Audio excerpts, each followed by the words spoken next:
Alors, bonjour aux investisseurs et futurs investisseurs immobiliers. J'espère que vous allez bien, j'espère que vous allez tous très bien.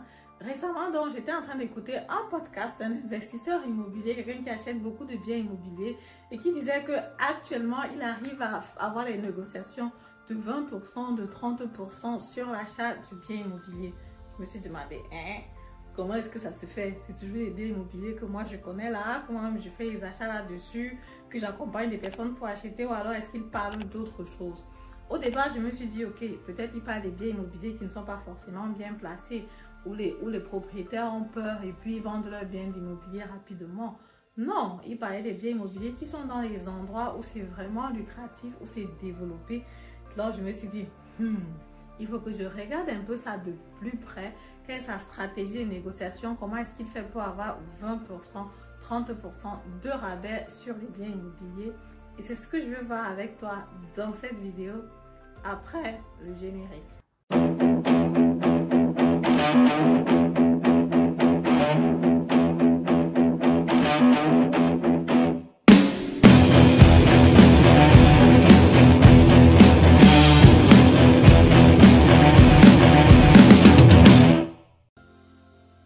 Alors, salut à toi, bonjour, mon nom c'est Madeleine Tedem, je suis investisseur immobilier entrepreneur dans le domaine de l'immobilier et récemment auteur du livre Devenez millionnaire avec l'immobilier.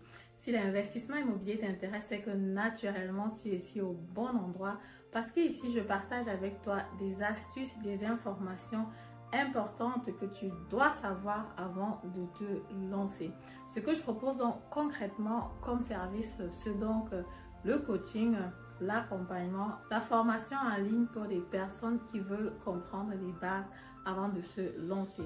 Ce que j'invite des personnes à faire en général, c'est déjà de prendre une première consultation gratuite chez moi qui va te permettre comme ça, voilà, de voir si on peut déjà travailler ensemble, fixer les premières bases pour ton investissement immobilier. Toutes les informations se trouvent en bas de description et moi je te dis à tout de suite. Revenons donc sur la thématique du sujet. Voilà, 20%, 30% de rabais sur l'achat du bien immobilier. Ce que cette personne fait, c'est qu'elle va utiliser deux stratégies principales.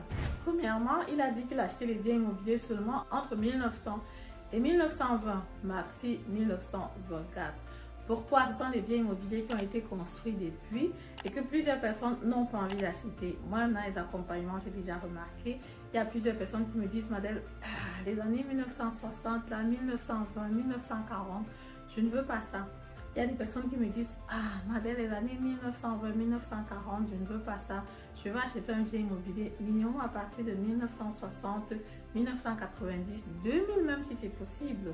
C'est clair que plus on va avancer, plus naturellement le prix va augmenter parce que quand le bien immobilier est neuf, ça signifie qu'il n'a pas été assaini plusieurs fois. Donc du coup, le prix va jouer un rôle aussi en ce moment-là. Il y a des personnes aussi qui me disent que je veux les biens immobiliers seulement de 2020 parce que plus le temps passe, plus on actualise avec les standards énergétiques, standards électriques, bref, tout ce qui a à voir avec, parce qu'effectivement, il faut savoir tout ça. Donc, il y a des personnes qui vont vouloir acheter des biens immobiliers. La majorité des personnes qui ne s'y connaissent pas bien dans le domaine, pour ne pas avoir de stress après avec ton bien immobilier, il faut avouer que les personnes avec lesquelles je travaille, c'est généralement des personnes qui sont soit travailleurs, qui n'ont pas forcément le temps de s'occuper du bien immobilier. Donc, il faut que le bien immobilier leur apporte le moins de problèmes possible. Il faut que le bien immobilier soit le plus passif possible. Donc, du coup, ils vont vouloir des biens immobiliers qui ont été, voilà, qui ne sont pas très vieux, qui ne sont pas peut-être de 1900 ou de 1800 quelque chose. Donc du coup, lui, en tant qu'investisseur immobilier, il a donc ciblé ce type de bien.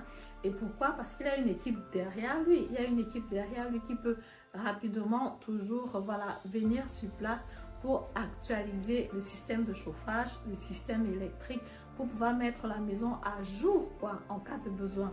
Toi, par exemple, qui n'as pas de connaissances dans ce domaine, à prendre par exemple un immeuble de rapport, une grande maison, où il faut encore faire tous ces travaux-là, ça peut être assez difficile pour toi si tu n'as pas de know-how, si tu n'as pas des artisans derrière toi. Donc lui, en tant qu'investisseur, il s'est vraiment spécialisé dans ce domaine-là en disant, ok, ce sont les biens immobiliers que plusieurs personnes ne veulent pas parce qu'effectivement, il y a un travail derrière. Et vu qu'il y a un travail derrière, je forme des personnes, je prends des personnes, je leur apprends le travail et je leur dis, voilà ce qu'on peut faire ensemble par rapport à ça. Donc, il achète des biens immobiliers seulement entre 1900 et 1924. Il retape le bien immobilier. S'il y a des choses à refaire, il sait exactement ce qu'il y a à refaire et il sait aussi comment les maisons de ces années-là étaient construites. Donc, du coup, il utilise aussi dans ce point-là pour la négociation pour dire, ok, voilà le bien immobilier, il est vieux, voilà ce que je vais refaire, voilà ce que mes artisans disent qu'il y a à faire comme travaux. Et à partir de là, naturellement, il arrive à négocier le bien immobilier plus facilement. Il peut avoir 20%, il peut avoir 30% de rabais là-dessus. Mais maintenant, si tu veux prendre un bien immobilier qui a été construit en 1990, un bien immobilier qui est récent, ça va être un peu plus difficile de négocier en ce moment-là. Le deuxième point qu'il utilise aussi pour la négociation du bien immobilier, c'est que les biens immobiliers qui sont construits avant 1924, tu les amortis aussi plus que les biens immobiliers qui sont construits après 1924. Parce qu'avant 1924, tu as la possibilité d'amortiser à 2,5%. Ça veut donc dire que l'amortissement va durer juste 40 ans. 2,5% du bien immobilier, la valeur que tu vas déclarer chaque année au fisc, aux finances âmes, qui va être donc enlevé de façon réelle de ta charge fiscale à la fin de l'année. Donc du coup, après 1924, voilà, c'est juste 2% le taux d'amortissement. Et je disais justement pour la réalisation de cette vidéo, les maisons qui vont être construites, je pense, après 2023, le taux d'amortissement ne sera plus donc de 2%, mais plutôt de 3% en ce moment-là. Et on va amortisser sur 33 ans. Tu te rends compte que les choses changent par rapport à la période pendant laquelle tu as acheté le bien immobilier. Donc, quand tu achètes avant 1924, l'avantage que tu as justement en amortissant les 2,5%, ça joue un rôle naturellement sur ta fiscalité. Tu peux avoir un retour fiscal qui est plus important que celui qui a acheté un bien immobilier qui est pour après 1924. Ça, c'est clair. Donc, du coup, c'est un point qu'il trouve aussi très important. Et quand il fait ses calculs, il met déjà ça à l'intérieur. Donc, du coup, c'est aussi un bonus qu'il a comme ça, un rabais qu'il a sur son prix du bien immobilier. Voilà, c'est comme ça donc ce que je voulais partager avec vous dans cette vidéo. L'astuce au départ, c'est une astuce que tu peux aussi utiliser pour négocier le bien immobilier.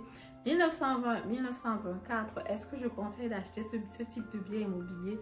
Si c'est dans un immeuble, comme je dis toujours, l'avantage quand tu es dans un immeuble, c'est qu'il y a plusieurs autres propriétaires. Vous avez la société de syndic qui gère les appartements. Pour ton premier bien immobilier, tu n'as pas vraiment beaucoup à faire au départ. Tu te fais accompagner, tu regardes les documents, tu regardes les protocoles et tout le reste. Tu regardes si le bien immobilier est bien placé et tu peux te lancer. Mais maintenant, si par exemple c'est un immeuble de rapport que tu achètes pour toi seul, par rapport à l'année de construction, si c'est vraiment vieux, à ce niveau-là, il faut te rassurer que tu as la possibilité de pouvoir faire les gars travailler là-dessus, quoi. Parce que le domaine de l'électricité, ce n'est pas tout le monde qui le fait. Le domaine du chauffage, il faut des spécialistes qui peuvent bien regarder ça. Et en ce moment-là, tu peux naturellement te lancer. Voilà, c'est donc ce que je voulais partager avec vous dans cette vidéo. Si la vidéo vous a plu, comme d'habitude, je vous invite à me mettre un pouce en haut, commenter la vidéo, liker la vidéo, partager massivement la vidéo. Ne garde pas l'information pour toi seul. Ne sois pas chiche avec cette information, mon ami. C'est comment? Partage la vidéo et on se dit à très bientôt. Au revoir.